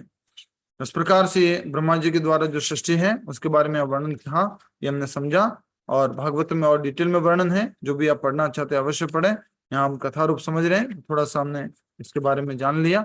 अभी आप जैसा कहेंगे वैसा हम करेंगे। अभी आप चाहते तो आगे वाला अध्याय शुरू करते हैं, थोड़ा सा जितना भी कर सकते हैं, ये तो कल से और अच्छे से करेंगे। क्या कहना चाहते हैं आप? आगे बहुत सुंदर कथा शुरू हो रही है, कर्दम मुनि और देवहूति की। यहाँ आपको अच्छा लगेगा। जी बताइए, क्या कहते ज्यादातर भक्त लोग? शुरू कर दें अभी 10 मिनट के लिए? यस नो लिख के भेजिए प्लीज, फास्ट लिख के भेजिए। 10 मिनट के लिए बस। Ankita Krishna yes, Mahima ji yes, yes yes yes, Alpa ji yes, ठीक है yes yes, Rekha Shilpa ji yes, ठीक है यस, ज्यादा है। आगे बढ़ते हैं। तो ये हमने ब्रह्मा जी के द्वारा की गई सृष्टि के बारे में समझा। अब हम बहुत इंपॉर्टेंट बात समझने जा रहे हैं, बहुत इंपॉर्टेंट कथा समझने जा रहे हैं, जो कि वास्तव में कथा है। अध्याय 17। कर्दम मुनि एवं देवहूति के पुत्र भगवान कपिल। कर्दम मुनि और देवहूति के पुत्र भगवान कपिल, तीसरा स्कंद। कौन बताएगा कर्दम मुनि का जन्म कहां से हुआ था? कर्दम मुनि का जन्म, कर्दम मुनि। Yes, Meena Prajapati ji, very nice, क्या बात है। ब्रह्मा जी की छाया से। ब्रह्मा जी की छाया से। कहाँ लिखा हुआ है ये? हमने शुरुआत में पढ़ा था, जब 10 ऋषि प्रकट हुए उसके बाद में, 10 ऋषियों के नाम आए थे उसके बाद में, तो कर्दम मुनि प्रकट हुए। अब देखते हैं हम यहाँ से। विदुर जी स्वयं भुव मनु के वंशजों के विषय में सुनने के लिए उत्कंठित थे। स्वयं भुव मनु एक प्रकार के मनु हैं, जो एक काल तक मनु रहते हैं, मनुष्यों के प्रजापति रहते हैं। इसे देखकर मैत्रेय मुनि उनका इतिहास सुनाने लगे। विदुर जी की क्या इच्छा थी? स्वयं भुव मनु के वंशजों के बारे में जानना चाह रहे थे, तो मैत्रेय मुनि ने उनको इतिहास बताया। क्या है इतिहास? सतयुग के आरंभ में जब ब्रह्मा जी ने कर्दम मुनि को संतानोत्पत्ति का आदेश दिया। ब्रह्मा जी का एक ही काम था, जो भी था उसको मिलता था, उसको क्या बोलते थे? शादी करो, परिवार आगे बढ़ाओ, शादी करो, परिवार आगे बढ़ाओ, शादी करो, परिवार आगे बढ़ाओ। ओनली वो 4 पुत्र थे, उन्होंने मना किया था। वो कौन थे? सनक, सनातन, सनंदन और सनत कुमार। उन्होंने बोला देखो नहीं, ब्रह्मा जी नहीं। तो ये ब्रह्मा जी ने आगे कर्दम मुनि को आदेश दिया है। सतयुग के आरंभ में जब ब्रह्मा जी ने कर्दम मुनि को संतानोत्पत्ति का आदेश दिया, स्वयं को उसके योग्य बनाने के लिए कर्दम मुनि ने बिंदु सरोवर के पास 10,000 वर्षों तक तपस्या की। हमने एक लाइन पढ़ी थी, कौन बताएगा? तपस्या से ही सृजन शक्ति आती है, तपस्या से ही सृजन शक्ति आती है। अगर आप तपस्या करेंगे, ऑस्टेरिटी करेंगे, तभी आप आगे कुछ सृष्टि कर पाएंगे। नेक्स्ट, बिंदु सरोवर चारों ओर सरस्वती नदी से घिरा हुआ था। कर्दम मुनि पूर्ण समाधि में स्थित होकर भगवान विष्णु को प्रसन्न कर लिया। कर्दम मुनि ने पूर्ण समाधि में स्थित होकर के भगवान विष्णु को प्रसन्न कर लिया। भगवान अपने सुंदर दैदीप्यमान चतुर्भुज रूप में मुनि के समक्ष प्रकट हुए। वे श्वेत कमल पुष्पों की माला से सुशोभित थे। भगवान प्रकट हो चुके हैं। बहुत सुंदर कथा है ये, एक बार बोल दो, श्यावर रामचंद्र भगवान की जय, श्रीमद नारायण भगवान की जय। अब इसमें मैं क्यों करवा रहा हूं जय, कि कर्दम मुनि इतने बड़े भक्त थे कि उन्होंने इतनी तपस्या की थी, इतनी तपस्या की थी, स्वयं भगवान वहां पर प्रकट हो गए। तो क्या कहा गया है, भगवान अपने सुंदर दैदीप्यमान चतुर्भुज रूप में मुनि के समक्ष प्रकट हुए। वे श्वेत कमल पुष्पों की माला से सुशोभित थे। भगवान ने माला भी कौन सी बन रखी थी, सफेद कमल पुष्पों की। भगवान ने चमकदार रेशमी पीतांबर वस्त्र पहने हुए थे और उनकी घुंघराली लटें उनके सुंदर चेहरे को और सुंदर बना रही थी। भगवान आकाश में स्थित गरुड़ के कंधों पर विराजमान थे और मुनि को देखकर मंद मुस्कुरा रहे थे। भगवान के बारे में कहाँ लिखा हुआ है, भागवतम में। कैसे वस्त्र पहनते हैं, भागवतम में। किसके ऊपर बैठे हुए हैं, भागवतम में। बाल कैसे हैं, घुंघराले। कहाँ लिखा हुआ है, भागवतम में। सब कुछ यहाँ पर आपको डिटेल में मिल रहा है, ठीक है। फिर कहा गया है मुस्कुरा रहे थे। अपनी हार्दिक इच्छाओं को सफल होता देखकर कर्दम मुनि भूमि पर गिरकर भगवान को साष्टांग प्रणाम करने लगे। कर्दम मुनि ने भगवान को प्रणाम किया। भगवान की तपस्या की, भगवान प्रकट हो गए, तो कर्दम मुनि ने फिर भगवान के प्रकट होते उनको प्रणाम किया। वे करबद्ध खड़े हुए और भगवान की स्तुति करने लगे। हे परम पूजनीय प्रभु, आज मेरी दृष्टि सार्थक हो गई है। सॉरी, दृष्टि सार्थक कैसे बोलते, किसको बोलते हैं, कौन बताएगा? दृष्टि सार्थक हो गई, कौन बताएगा फास्ट? यस, मंजू गुप्ता माता जी।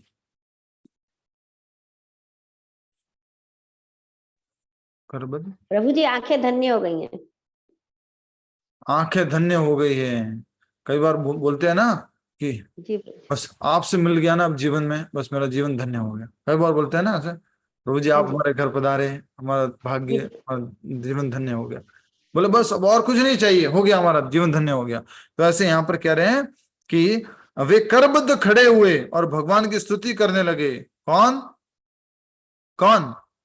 कर्दम मुनि, जब भगवान ने दर्शन दिए तो साष्टांग प्रणाम किए, करबद्ध खड़े हुए, और फिर कहा जा रहा है कि उन्होंने प्रार्थना की, हे परम पूजनीय प्रभु, आज मेरी दृष्टि सार्थक हो गई है, क्योंकि मैं अपने सम्मुख आपके शाश्वत दिव्य रूप को देख रहा हूं। आपके चरण कमल ही वह एकमात्र नौका है जिसका आश्रय लेकर मनुष्य अज्ञानता रूपी भव सागर को पार कर सकता है। इसलिए केवल मोह माया से ग्रस्त व्यक्ति क्षणिक इंद्रिय सुखों के लिए आपकी पूजा करेगा। इसलिए केवल मोह माया से ग्रस्त व्यक्ति ही क्षणिक इंद्रिय सुखों के लिए आपकी पूजा करेगा। कौन समझाएगा इस बात को? स्वाति जी समझाइए, जल्दी से बताओ, इस लाइन को समझाओ। हरे कृष्णा। स्वाति जी समझाइए, आप अनम्यूट कर सकते हैं अभी।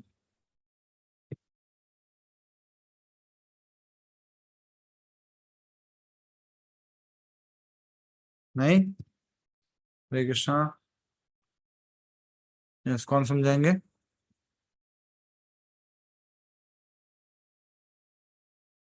स्मिता पटेल माता जी बताइए, बहुत सुंदर लाइन लिखी हुई है। हरे कृष्ण प्रभु जी। लिखा है कि ये भगवान के चरण कमल भवसागर को पार करा सकते हैं, तो कोई ऐसा ही व्यक्ति होगा जो इंद्रिय सुखों के लिए उसकी पूजा करेगा। माया वेरी नाइस, वेरी नाइस। सब लोग अपने अपने स्थान पर बैठ के ताली बजाओ। हरि बोल। क्या बोला गया है कि जब भगवान के चरण कमल, जब भगवान के दर्शन आपको भवसागर से पार करा सकते हैं, तो भगवान के दर्शन देने पर आप भगवान से ये क्या मांगते रहते हो? टुंचू टुंचू चीजें, भगवान देखिए ना थोड़ा सा बड़ा घर बनवा दीजिए, गाड़ियां दे दीजिए, थोड़ा ये कर दीजिए, क्या मतलब है इस चीज का? यही बात किसके साथ हुई थी? ध्रुव महाराज के साथ। ध्रुव महाराज ने तपस्या की, भगवान प्रकट हो गए, 6 महीने के अंदर भगवान को प्रकट कर लिया, इतनी तपस्या। भगवान प्रकट हुए तो फिर ध्रुव महाराज क्या कहते हैं? ध्रुव महाराज क्यों तपस्या कर रहे थे? उनको अपने पिताजी से भी, दादाजी से बड़ा राज्य चाहिए था। तो उन्होंने फिर क्या किया? भगवान की तपस्या की, नारद मुनि के गाइडेंस में करनी है, इंस्ट्रक्शन बोलेगा उनको फॉलो करना है। नारद मुनि ने 6 महीने की तपस्या की थी, बोला था 6 महीने की गाइडेंस, उसको इंस्ट्रक्शन को फॉलो किया। 6 महीने बाद कौन प्रकट हो गए? स्वयं भगवान। और उनके सिर पर शंख रखते हैं भगवान ध्रुव महाराज के। बोले बेटा ध्रुव क्या चाहिए? ध्रुव महाराज क्या बोलते हैं? स्वामिन कृथार्थो वरम न याचेत। हे स्वामी मुझे वरम ना याचित, मुझे किसी वर की इच्छा अब नहीं। क्यों नहीं है? क्या मिल गया मुझे? कांचन भगवान विचित्र मिल गए। दिव्य रत्नम। मैं तो कांच के टूटे हुए टुकड़ों को ढूंढने के लिए आया था, पर आप तो है कौन? परम दिव्य मणि है, रत्न है, तो मैं क्या करूंगा? तो इस प्रकार हर एक व्यक्ति जो कृष्ण भावनामृत में आता है उसकी इच्छा शुद्ध हो जाती है। भले आप क्या मांगने के लिए आओ, टुंचू मुंचू बोल दो एक बार, ऐसी मजाक करने के लिए बोल दो, ठीक है। वो क्या है? अगर आप भगवान से ऐसे, भगवान थोड़ा देख लीजिए, बेटी की शादी करा दीजिए, थोड़ा सा अभी जो है व्यापार थोड़ा ठीक नहीं चल रहा, वो ठीक करा दीजिए, थोड़ा ये ठीक कर दीजिए, वो ठीक कर दीजिए, ऐसे कर दीजिए, और सब मांगने के लिए आते हैं। पर आओ आओ आओ आओ, मांगो मांगो मांगो मांगो, एक दिन आएगा जब आप कहेंगे ठाकुर कुछ नहीं चाहिए, कुछ नहीं चाहिए। इसलिए नहीं कि सब कुछ मिल गया है, क्योंकि सब कुछ तो मिलता नहीं है कभी। सब कुछ तो कभी पूरा होता ही नहीं है। पूरा होता है क्या सब कुछ? अब तो सब कुछ है हमारे पास, बस शांति।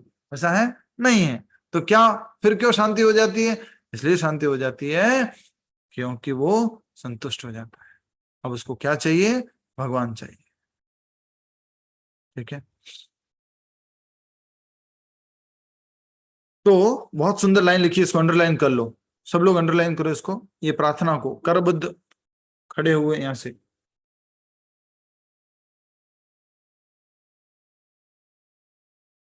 करबद्ध खड़े हुए यहां से। हे परम पूजनीय प्रभु, आज मेरी दृष्टि सार्थक हो गई है, क्योंकि मैं आपके सम्मुख आपके शाश्वत दिव्य रूप को देख रहा हूं। कई बार ना फिल्म एक्टर और एक्ट्रेस को देख करके लोग ऐसे ही बोलते हैं, oh my God, oh my God, is that really you? I am seeing you. ऐसा करते हैं, पागल हो जाते हैं किसी सेलिब्रिटी को देख करके। भगवान स्वयं प्रकट हो गए, कर्दम मुनि की तपस्या पूर्ण हुई, वो तो स्तुति कर रहे हैं, हे परम पूजनीय प्रभु, आज मेरी दृष्टि सार्थक हो गई है, क्योंकि मैं अपने सम्मुख आपके शाश्वत दिव्य रूप को देख रहा हूं। आपके चरण कमल ही एकमात्र नौका है जिसका आश्रय लेकर मनुष्य अज्ञानता रूपी भव सागर को पार कर सकता है। अज्ञानता रूपी भव सागर को पार कर सकता है जिसका आश्रय लेकर। भगवान के चरण क्या है? नौका है, भव सागर को आसानी से पार कर सकते हैं। नेक्स्ट, इसलिए केवल मोह माया से ग्रस्त व्यक्ति ही क्षणिक इंद्रिय सुखों के लिए आपकी पूजा करेगा। जो आपकी पूजा कर रहा है किसके लिए? धन संपत्ति घर आवे, कष्ट मिटे तन का।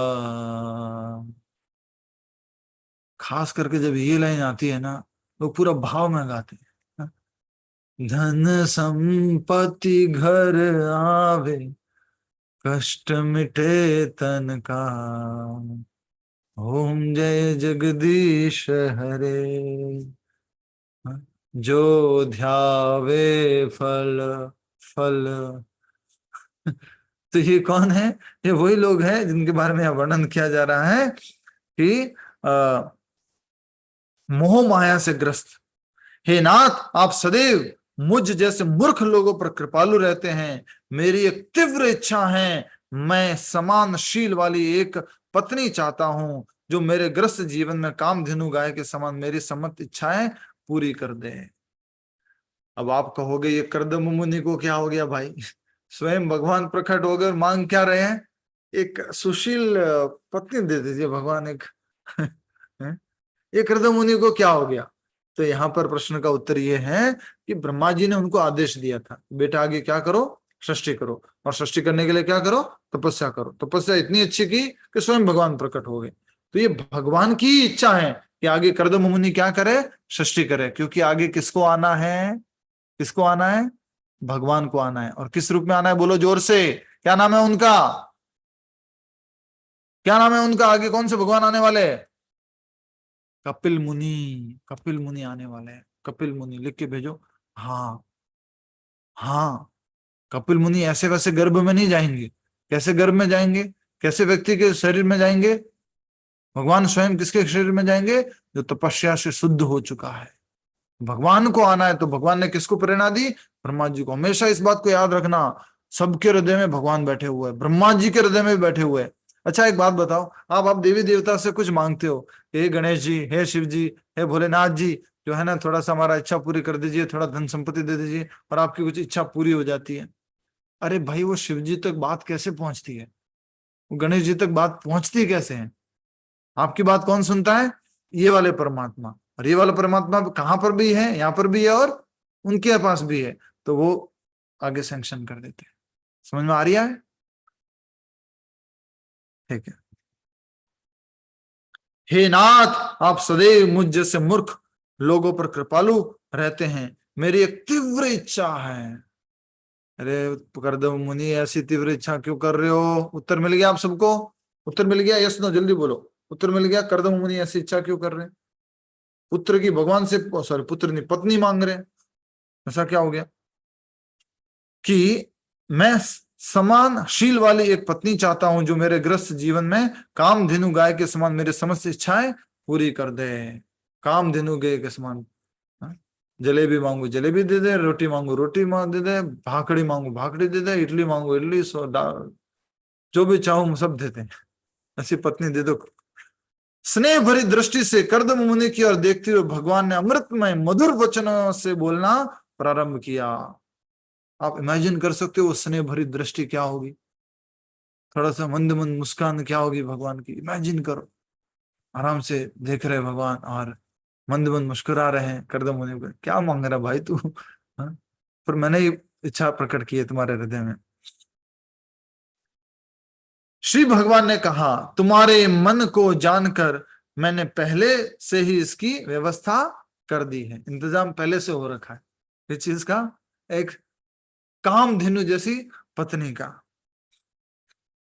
हे मुनिवर, जिन भक्तों ने भक्ति भाव से अपना सर्वस्व मुझे न्यौछावर कर दिया है, उनके जीवन में निराशा का कभी भी कोई प्रश्न नहीं उठता। अंडरलाइन कर लो, आज के बाद मत बोलना कि जो भक्त लोग कृष्णा कॉन्शियसनेस में आ जाते हैं, जो भक्त बन जाते हैं, जो हरे कृष्णा में चले जाते हैं, जो इस्कॉन में चले जाते हैं, उनके जीवन से धन संपत्ति दूर हो जाती है, खुशी उनसे छीन ली जाती है, हमेशा टेंशन में रहते हैं। नहीं, भगवान ने क्या बोला है, हे मुनिवर, जिन भक्तों ने भक्ति भाव से अपना सर्वस्व मुझे न्यौछावर कर दिया है, उनके जीवन में निराशा का कभी प्रश्न नहीं उठता, कोई प्रश्न नहीं उठता। आज से 2 दिन बाद सम्राट स्वयंभुव मनु अपनी पत्नी रानी शत्रुपा के साथ तुमसे मिलने आएंगे। वे अपनी राजधानी में रहते हुए 7 द्वीपों तथा समुद्रों पर राज्य करते हैं। मनु महाराज की विवाह योग्य एक सुंदर कन्या है, वह समस्त सद्गुणों से युक्त हैं और तुम्हारे लिए बिल्कुल योग्य हैं। वे विवाह में उसका हाथ तुम्हें सौंपेंगे। कौन बोल रहे हैं? स्वयं भगवान। तुम्हारी पत्नी कौन होगी देख लो, सब बता दिया। स्वयं भुव मनु और शत्रुपा की बेटी। हे ब्राह्मण, वह कन्या बिल्कुल वैसी है जिसकी तुम इतने वर्षों से अपने हृदय में आस लगाए बैठे हो। विश्वास रखो कि शीघ्र ही तुम्हारा विवाह उससे होगा और वह अपने प्राणों सहित तुम्हारी सेवा करेगी।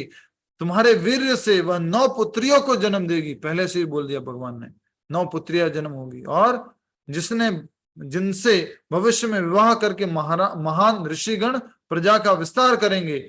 मैं सदैव मेरी पूर्ण चेतना में स्थित होकर और साथ ही समस्त प्राणियों पर करुणा दिखाकर तुम जीवन के अंत में पूर्ण साक्षात्कार की अवस्था प्राप्त करोगे। इस प्रकार तुम मुझ में स्वयं को तथा स्वयं एवं अन्य सब प्राणियों को मुझ में देख सकोगे। कौन बोल रहे हैं? स्वयं बोलो, इशारा करो सभी लोग, कौन बोल रहे हैं? चतुर्भुज रूप विष्णु बोल रहा है, पर इशारा ऐसे कर रहा हूं, चतुर्भुज रूप विष्णु बोल रहे हैं, भगवान जी नारायण प्रकट हो गए वो। हे ऋषिवर, मैं तुम्हारी पत्नी के गर्भ में अपने एक अंश को भी प्रकट करूंगा और उसका पुत्र बनकर मैं उसे परम सत्य के ज्ञान का उपदेश दूंगा। श्रीमन नारायण भगवान की जय। ये भविष्यवाणी, अंडरलाइन करो इसको, भविष्यवाणी। पहले से शास्त्रों में बता दिया गया कि कर्दम मुनि आपके जो है घर में मैं ही आने वाला हूं, मेरा एक अंश आने वाला, अंशावतार आने वाला। वो कौन है? कपिल मुनि। हरि बोल, हरे कृष्णा। आगे देखते हैं कि वो अंश कैसे आता है, क्या क्या होता है, कैसे उनकी बेटी से शादी होती है, और वो जो राजा की बेटी थी मनु और शत्रुपा की बेटी, वो कैसे रूखी सूखी हो जाती है, उसका शरीर जो है दुर्बल हो जाता है। कर्दम मुनि तो अपनी भक्ति में लगे रहते हैं, और बाद में फिर वो कर्दम मुनि को याद आता है कि अरे मैंने तो बोला था कि मैं पुत्रों को जन्म दूंगा। अच्छा ठीक है, अच्छा पत्नी तो लेके आ गए, ठीक है, पुत्रों को तो जन्म दिया ही नहीं। एकदम से याद आ जाता है उनको। फिर वो उनकी पत्नी को कहते हैं कि हम चलो पुत्र प्राप्ति के लिए आपको इच्छा पूरी कर देते हैं। और फिर आगे और क्या लीला होती है उसको हम समझेंगे। कर्दम मुनि उनको सुंदर रूप देते हैं, सब कुछ होता है। इस बात को आगे वाले सेशन में हम समझेंगे। अब ये तकलीफ नहीं रहेगी। रिकॉर्डिंग ऑफ कर दीजिए, पॉज कर दीजिए। पूछ सकते हैं, माइक अनम्यूट करने की सुविधा मैं सबको दे देता हूँ, तो आप कोई भी प्रश्न है तो पूछ सकते हैं। यस, अब आप पूछ सकते हैं। हरे कृष्णा हरे प्रभु जी। कृष्णा प्रभु। यस, कमला भाटिया माता जी। प्रभु जी, अभी जो मेरे मन में जो प्रश्न आ रहा है वो मैं पहले ही समझ चुकी हूँ कि वो एक स्टूपिड क्वेश्चन है, बट बार बार मेरे मन में ये आता है कि जब ब्रह्मा जी और विष्णु जी खुद ही उत्पत्ति कर रहे थे, तो फिर ये काम औरतों को क्यों सौंपा गया, जबकि उनको कमजोर, बेवकूफ और इस तरह से उनका दर्जा भी दिया गया है? माता जी, औरतों को नहीं, औरतों को सौंपा गया ऐसा नहीं है। औरत रूप में एक शरीर प्रकट किया ब्रह्मा जी ने, औरत का एक शरीर प्रकट किया। औरत पहले से कोई इस तरह से शरीर, आत्मा नहीं है औरत। औरत एक शरीर है, स्त्री एक शरीर है। और शरीर को ब्रह्मा जी ने प्रकट किया। और भौतिक जगत में किसी भी चीज को आगे कंटिन्यू रखने के लिए, लोगों को मोह में डालने के लिए, महामोह में डालने के लिए, जो भी हमने पढ़ा था, तामिश्र, अंध तामिश्र मोह, महामोह, उसमें डालने के लिए ये स्त्री पुरुष के आकर्षण जो है उसको ब्रह्मा जी ने उस काम वासना के रूप में प्रकट करके रखा। तो ये उस आकर्षण के फलस्वरूप आगे प्रजा भी उत्पन्न होगी, और जो ब्रह्मा जी चाहते थे। और जो लोग मोह में पड़े रहना चाहते हैं वो मोह में भी, तमस में भी, अंधकार में रहेंगे। ठीक है माता जी? ठीक है, हरे कृष्णा। हरे कृष्ण माता जी। नेक्स्ट। हरे कृष्णा प्रभु जी। जी प्रभु जी, फिर मोह महामोह क्यों बनाए गए हैं? वही तो कह रहा हूँ, भौतिक जगत है ये। भौतिक जगत में क्या है? अज्ञानता है। अज्ञानता में व्यक्ति क्या सोचता है कि मैं शरीर हूँ, और क्या सोचता है मेरा सामने वाला मेरा शरीर है, मेरे शरीर से संबंधित है। ये मोह है। फिर और घनिष्ठ मोह कि मुझे भोग करना है, यही मेरा जीवन है, इसी जीवन में मुझे भोग करके अधिक से अधिक आनंद लेना है, सबको एक्सप्लॉइट करना है, ये महामोह है। तो भौतिक जगत में कैसे कोई व्यक्ति बंधन में रहेगा, अटका रहेगा? उसके लिए कुछ तो आकर्षण तैयार करना है, कुछ तो मोह देना है। ज्ञान में प्रकाशित रहेगा तो फिर तो वो इच्छा कर लेगा कि यस, यहाँ पर मुझे क्या कह सकते हैं, जल्दी से मुझे जन्म मृत्यु के चक्र से मुक्त होना है। तो अलग अलग प्रकार के जीवों को जैसे जैसे उनकी चेतना थी, पूर्व सृष्टि के अनुसार नई सृष्टि में ब्रह्मा जी ने शरीर प्रदान किया। परंतु ये काम तो जेंट्स को देना था ना, क्या? ये उत्पत्ति, बच्चे पैदा करना। बच्चे पैदा करने का काम जेंट्स को देना था। ठीक है माता जी, ब्रह्मा जी से बात करता हूँ, फोन नंबर लेके। माता जी, जेंट्स और स्त्री तो कुछ है ही नहीं। अगले शरीर में तो आप जेंट्स बन जाओगे, फिर कहोगे कि ये काम तो स्त्री को देना था। मान लीजिए अगले आत्मा में, ये आपकी आत्मा जो है अगले शरीर में पुरुष के शरीर में चले गई, फिर आप कहते हो कि, और ब्रह्मा जी क्या कर देते हैं, मेरी बात सुन लेते हैं, मेरा फोन उठा करके मेरी बात सुन लेते हैं कि हरिनाम दास तुमने जो बोला है मैं सैंक्शन करता हूँ कि आज से बच्चे जो है पुरुष पैदा करेंगे। फिर आप उस टाइम में आत्मा जो पुरुष शरीर में थे, अब आप कहते हो ये क्या हो रहा है, पुरुष के बच्चे पैदा कर रहे हैं, बच्चे तो औरतों को पैदा करने चाहिए। अरे पुरुष स्त्री हम है ही नहीं, इस बात को समझिए। हम आत्मा हैं, हमें एक शरीर मिला है कर्मों के अनुसार। समझ में आया थोड़ा सा वो ये उदाहरण?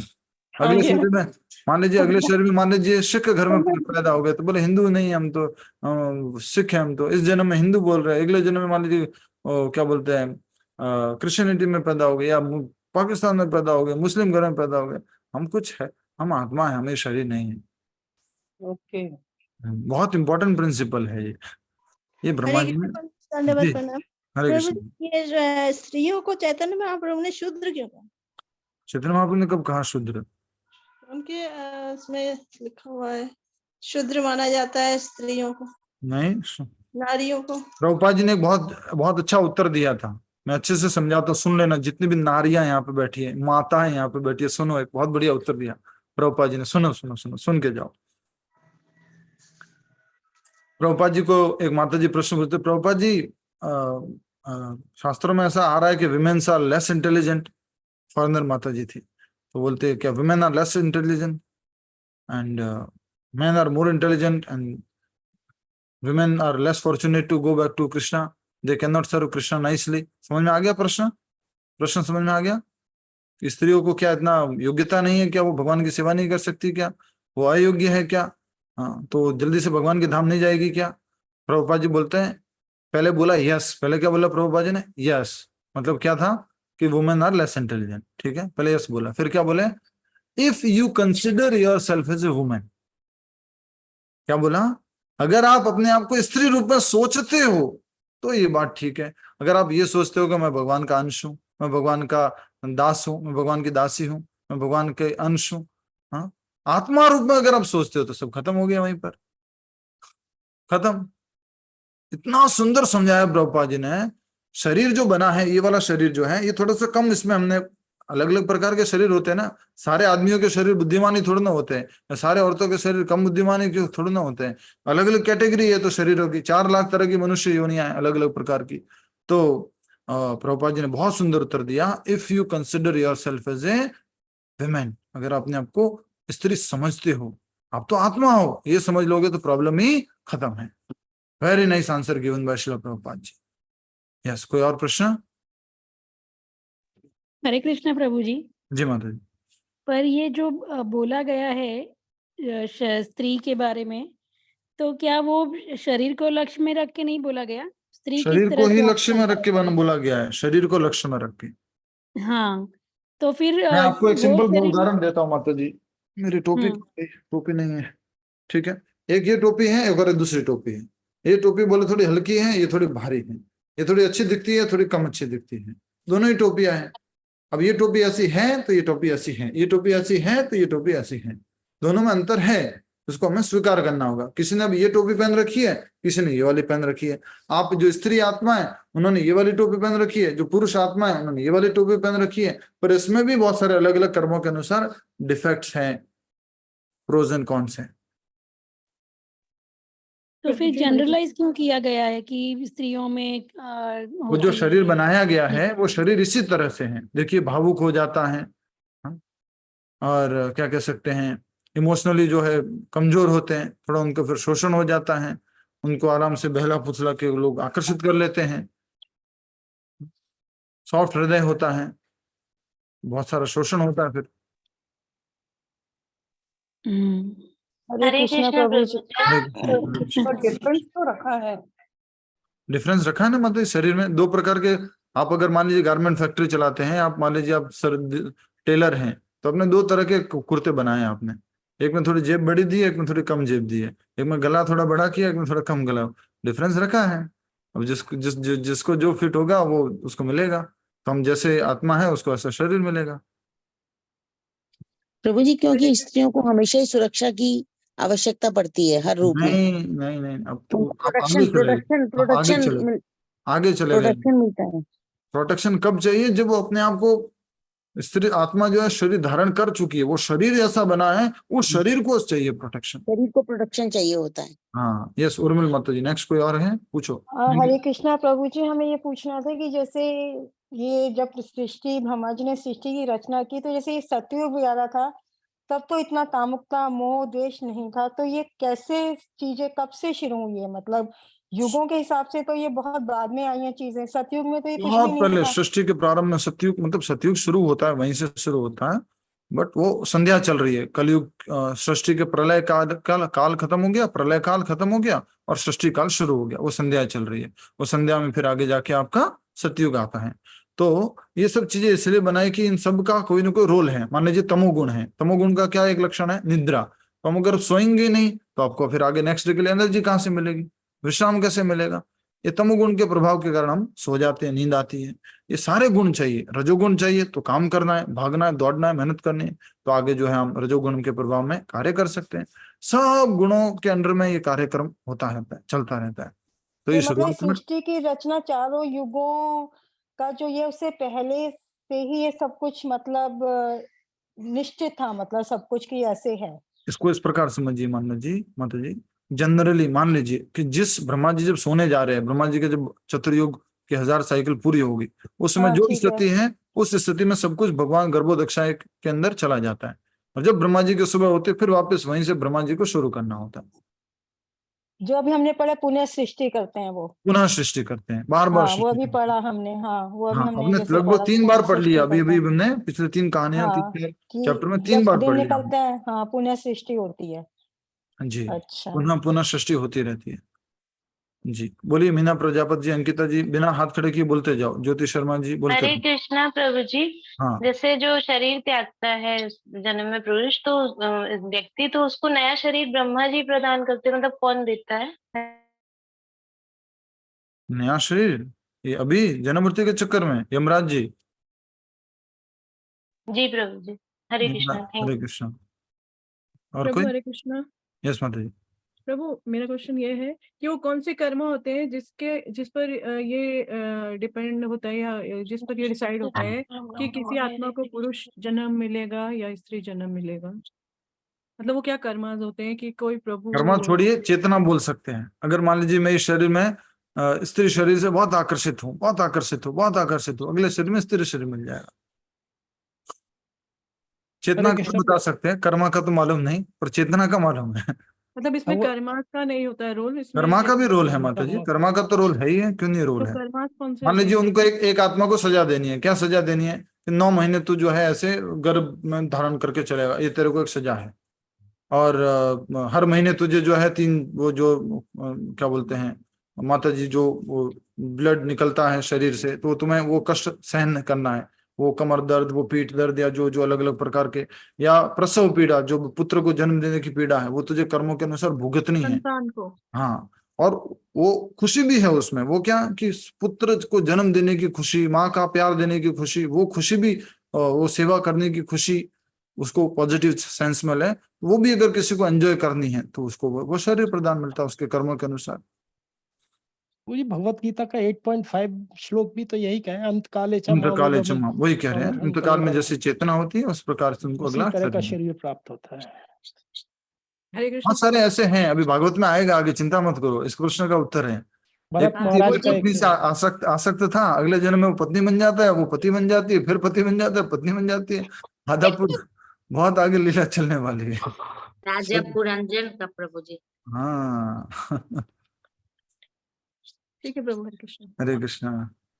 ठीक है, समाप्त करें हरे यहीं पर। कृष्णा प्रभु जी। हरे बोलिए। कृष्णा प्रभु जी। हाँ, दंडवत गिरधारी प्रणाम। प्रभु, दंडवत प्रणाम। गिरधारी प्रभु बोलिए। हरे कृष्ण जी, दंडवत प्रणाम प्रभु जी। जी प्रभु जी, वो आपने वो ब्रह्मा जी ने जो शरीर छोड़ा और ग्रहण किया, वो यक्षों ने राक्षसों ने बोला था ना, जी। तो शरीर के हर बार ब्रह्मा जी छोड़ते थे क्या? और इसका अर्थ क्या है? उस प्रकार की मानसिकता यहाँ पे लिखा हुआ है आगे, उस प्रकार की मानसिकता। जैसे अभी मेरी मानसिकता हुई, कैसी मानसिकता हुई? मेरे कामुक मानसिकता हुई, वो भोग करना, वो मानसिकता ब्रह्मा जी ने छोड़ दी। अभी क्रोध की मानसिकता हुई, वो ब्रह्मा जी ने छोड़ दी। अज्ञान की मानसिकता हुई, अज्ञान का शरीर था, वो ब्रह्मा जी ने छोड़ दिया। छाया शरीर था, वो छोड़ दिया ब्रह्मा जी ने। ऐसे है, ऐसा नहीं कि उन्होंने वो पूरा जीवन छोड़ दिया, आत्मा शरीर छोड़ के चली गई, ऐसा नहीं। अच्छा, थैंक यू प्रभु जी, जैसे वो अपनी पुत्री के पीछे भागे थे, वो भी क्या थी? एक मानसिकता थी। वो मानसिकता त्याग दी ब्रह्मा जी ने, तो नया शरीर उन्होंने, नई मानसिकता धारण की। हाँ। यस, मीना प्रजापति जी। जी प्रभु जी। प्रभु जी पता नहीं मुझे पूछना चाहिए कि नहीं, क्वेश्चन बहुत टाइम से मेरे दिमाग में चल रहा है। पूछ लो, निकाल लो, बाहर निकाल लो। ये जो अभी जैसे छोटे-छोटे बच्चों पे जो रेप वगैरह होते हैं, बहुत छोटी-छोटी सी बच्चियाँ हैं, तो वो सब चीज़ें क्या है? सब कर्मों का फल है माता जी। कुछ कर्म किया था इसलिए तो फल प्रभु जी भुगतना। इस तरह से कर्मों का फल भुगतना पड़ता है, ऐसा इस तरह से ये तो बहुत गलत नहीं है? कर्म किया माता जी, प्रकृति में नियम ही ऐसे ही बने हुए हैं। कुछ तो कर्म हुआ था इसलिए ऐसे कुछ स्त्रियों को नग्न करके चला दिए, रेप कर दिए, कुछ गलत तरह से काट दिया, मार दिया, 32 टुकड़े कर दिए, 64 टुकड़े कर दिए। ये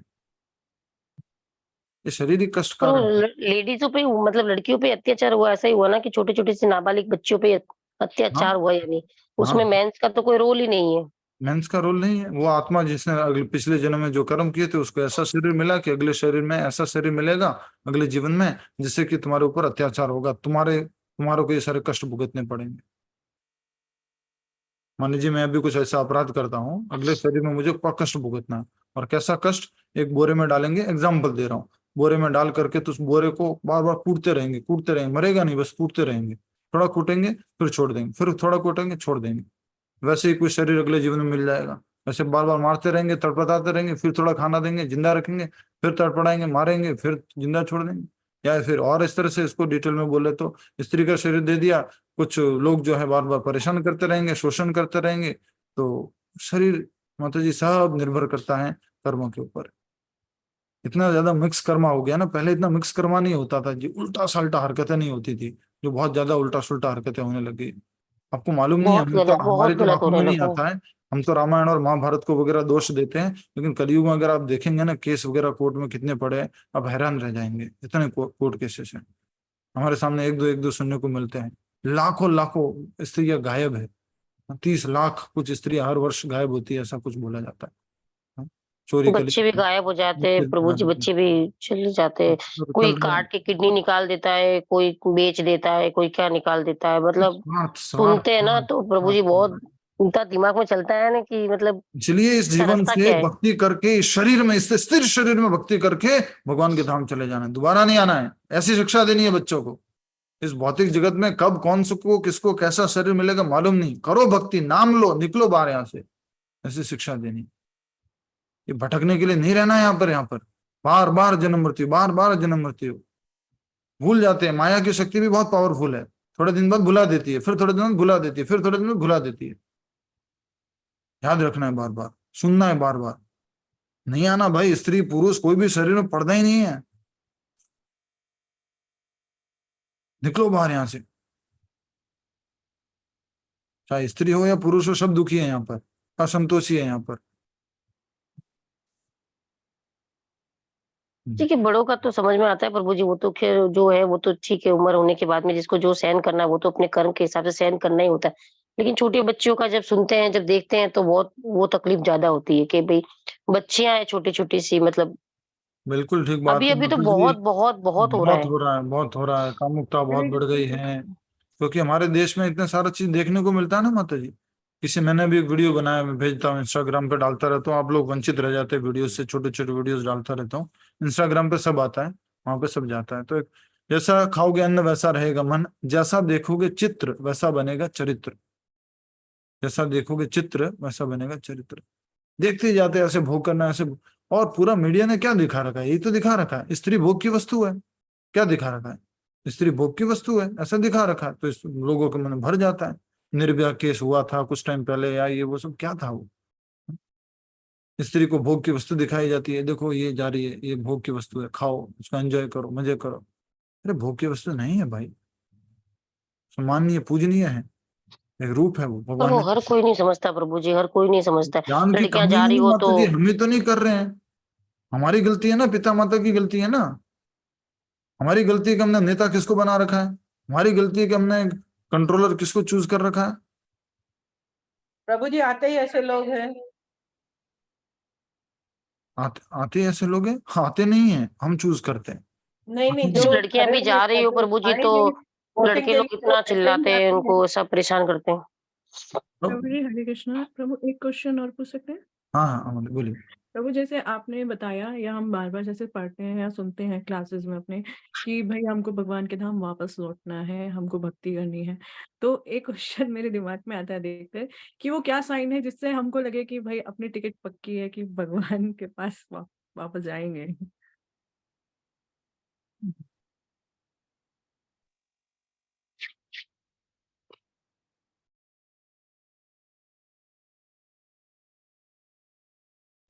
सिंपल बोलता हूँ, पहले लेवल का उत्तर बोलता हूँ, फिर आगे और कभी और लेवल में डिस्कस करेंगे।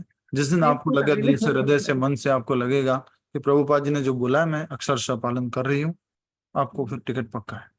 हाँ, एक ये आंसर तो मुझे पता है प्रभु। बस इससे नेक्स्ट इतना लेवल चाहिए, का बेसिक क्या लेवल पे आंसर आपको बता दिया। है? ये आंसर तो मुझे पता है। नेक्स्ट ये लेवल पे और तो कभी डिस्कस करेंगे, क्योंकि अभी हमें पालन करना है, हमें उसके पीछे नहीं भागना। नहीं तो हम ये सोचेंगे कि ये नहीं, अभी खाली पालन करो। ब्रह्मा जी ने पालन किया तो दर्शन हुआ था, तप सुना और अभ्यास किया, पालन किया तो उनको दर्शन हुआ था। नारद मुनि ने पालन किया तो उनको आगे कृपा मिली और आगे वो भगवान के दर्शन कर पाए। ध्रुव महाराज ने पालन किया, प्रहलाद महाराज ने पालन किया तो आगे वो भक्ति में आगे बढ़ पाए। पालन करना। ठीक है प्रभु, नेक्स्ट लेवल का जरूर बताइएगा। ठीक है, हरे कृष्ण। हरे कृष्ण। समाप्त हरे करेंगे। हरे कृष्ण प्रभु जी, जी जन्म माता। पर। हाँ, तो प्रभु जी जो स्त्रियां कम उम्र में शरीर के मतलब शरीर की मैं बात कर रही हूँ प्रभु जी, कम उसमें एज में विधवा हो जाती हैं प्रभु, तो ये भी कर्मों का ही वो हो गया प्रभु। माता जी किस रूप में वो दंड मिल रहा है वो उसमें भी सब्जेक्टिव है, बट जो उसको दर्द मिल रहा है वो उसके कर्मों के कारण है। पति नहीं होने का, कम उम्र में पति चले जाने का वो दर्द है, वो कर्मों के कारण है।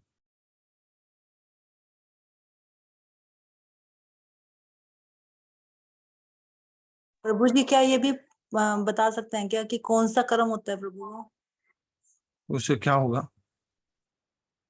क्योंकि प्रभु जी ये हमारी फैमिली में हुआ तो इसलिए प्रभु मैं पूछ तो रही क्या हूँ, बहुत करोगे कम। आप?